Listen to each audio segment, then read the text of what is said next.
Rolof Deodati, gouverneur, ou plutôt opperhoofde néerlandais, de octobre 1692 à septembre 1704, est abasourdi. C'est en chemise de nuit, une petite valise à la main, qu'il tourne en rond dans la cour du Fort Hendrik, quartier général des Hollandais qui se trouve à Vieux-Grand-Port.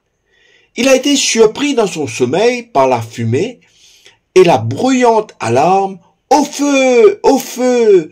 donnée par un prisonnier du fort. Un tableau apocalyptique se dresse devant ses yeux impuissants. Les flammes ont pris possession des casernes. Elles sont alimentées par le bois des charpentes et les feuilles de palmier des toitures. Un peu avant le lever du jour, en 18 juin 1695, elles sont surtout dopées par un abondant vent du sud-est. Une déflagration donne bientôt le coup de grâce aux espoirs de l'Opperhoofd. C'est le dépôt de poudre à canon qui vient de succomber aux flammes sous un tonnerre assourdissant. Le regard hagard et méfiant de Deodati, qui a su dès le départ que l'incendie n'est pas accidentel, se pose sur Anthony, esclave originaire de la côte de Malabar, qui s'active à circonscrire le sinistre. Toutefois, le commandant a le pressentiment d'une mise en scène et fera arrêter Anthony le lendemain même. Deodati est un renard. Il sait que le cruel châtiment qu'il prévoyait le 28 mai dernier à Aaron, esclave originaire d'Amboine, en Indonésie, pourrait bien être lié à cette affaire. Appelé à remplacer quelques jours auparavant l'esclave affecté à la laiterie, Aaron avait été soupçonné d'y avoir volé du beurre et du lait. Fidèle à ses cruelles habitudes, sans aucun procès, Deodati brandit la menace de le faire attacher tout nu à une échelle avant de le faire fouetter avec une verge assortie de petits morceaux découpés en aiguillettes qui mordent la peau et font gicler le sang. Ayant eu vent du châtiment, Aaron s'enfuit dans les bois comme ses prédécesseurs férus de liberté. Faut-il rappeler que dès le premier contingent de captifs ramenés de Madagascar en 1641, la moitié s'est enfouie dans la forêt. Toutefois, cette fois-ci, cela ne devait être une fuite comme les autres. Après 8 jours d'errance dans les bois, Aaron s'arrange pour rencontrer son ami de confiance, Anthony, loin des regards indiscrets. Les deux complotent pour arracher leur liberté, ainsi que celle des autres esclaves, des colons et du commandant, qui, eux, sont en infériorité numérique.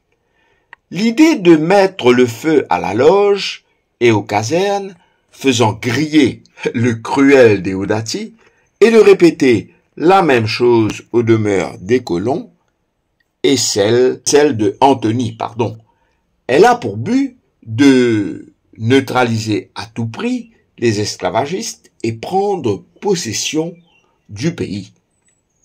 Adoptés par leurs acolytes et amantes, Anna de Bengale et Espérance de Bengale, le projet est mis en chantier et une date est arrêtée pour l'exécuter.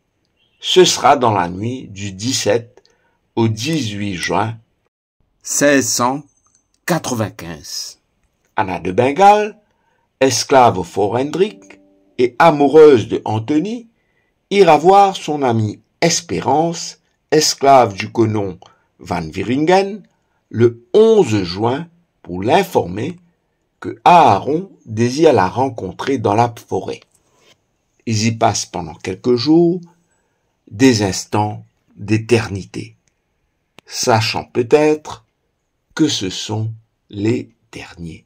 Mais qu'importe, le 18 juin, il passe à l'action. Le fort est très abîmé, mais les maîtres de lieu ne sont pas neutralisés. Antony est en effet arrêté. Espérance et Aaron s'enfuient en forêt, mais après des recherches actives, ils sont retrouvés avec l'aide de quelques colons qui n'hésitent pas à leur tirer dessus. Les fesses de Aaron sont criblées de balles, mais il tient bon. Déodatie s'arrange pour un procès expéditif. Aaron, Antony, Espérance et Anna sont emmenés à l'endroit même où ils ont mis le feu au fort. Là, les hommes sont attachés à une croix. Le bourreau leur enlève alors de 4 parties les plus charnues de leur corps des morceaux de chair au fer rouge. Ils hurlent de douleur et agonisent sous le soleil toute la journée jusqu'à que le jour ne tombe. Alors, ils reçoivent le coup de grâce.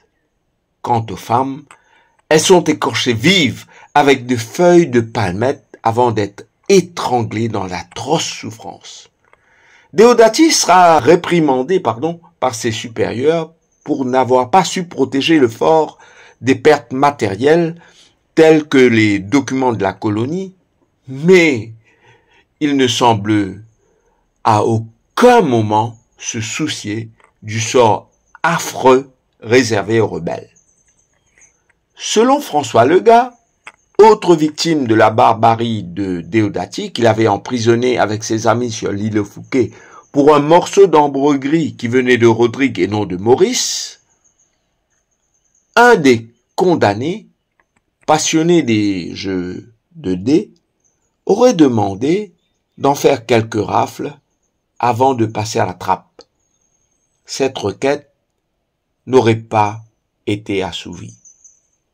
Toutefois, les dés étaient jetés pour Roelof de Déodatie. Il entra dans l'histoire de la période hollandaise comme un des plus cruels Opperhoofd, même si c'est sous son règne que le sucre a été produit pour la première fois à Maurice par le chirurgien Jan Bockelberg. Les dés étaient aussi jetés pour la mémoire collective ultérieure. Le fort Frédéric Hendrik à Vieux-Grand-Port est le premier lieu connu où, sur notre paradis, sous le commandement de Déodatie, les hommes et les femmes ont été exécutés pour avoir réclamé leur liberté. Merci Finlay et bon dimanche à tous.